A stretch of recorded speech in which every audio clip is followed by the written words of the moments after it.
Bonjour à toi chers spectateurs et bienvenue dans Voix de légende, l'émission qui donne la parole à ceux que l'on ne voit pas. Alors la voix dont on va parler aujourd'hui, c'est une voix que vous connaissez je pense forcément parce qu'elle est très connue notamment par le biais de l'animation.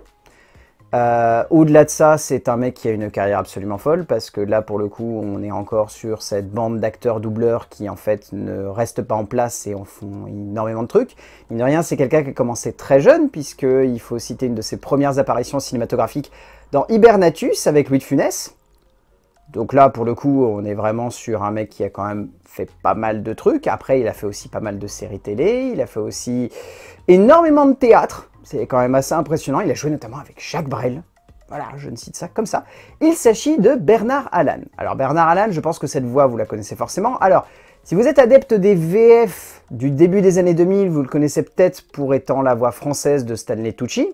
On peut citer aussi sa participation sur quelques voix de Ray Liotta ou David Toulis. C'est notamment lui également qui a fait Kevin Spacey dans Seven. Il a fait Kevin Spacey dans d'autres œuvres, mais il est surtout connu pour cette interprétation dans Seven. Et après, vous pouvez citer par exemple sa participation en tant que Astur Astorix dans quelques adaptations de Astérix et Obélix, également de Panoramix aussi à partir d'un certain moment, et après vous pouvez citer également sa participation dans d'autres dessins animés comme les adaptations de Wakfu ou de Dofus. Bref, c'est un gars qui a une voix quand même bien atypique. Moi j'aime beaucoup la voix de Bernard Allan, je trouve qu'elle a quelque chose de très réjouissant, de très jovial. C'est typiquement le genre de voix où quand on me dit que ça a fait de l'animation, je me dis c'est une évidence. Ce mec-là, ça se sent au niveau de son jeu, ça se sent au niveau de sa manière d'être, ça se sent au niveau d'interpréter les personnages, qu'il a envie d'amener de la jovialité, un côté un petit peu bien déjanté, bien allumé, et donc forcément ça se combine à la perfection avec le monde de l'animation.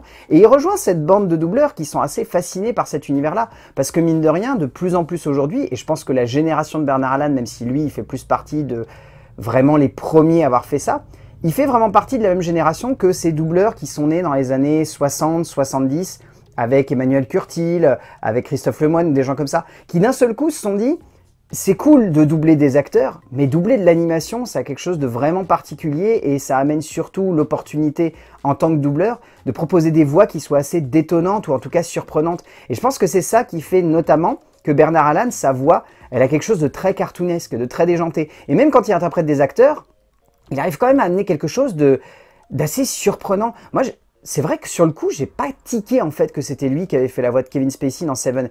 Et lorsque j'y repense, je trouve cette voix quand même assez unique parce qu'elle a un ton et une manière d'aborder la situation qui donne une nouvelle perspective en fait à l'interprétation de Kevin Spacey, parce que Kevin Spacey dans la version originale, il est très monocorde, très froid, très distant.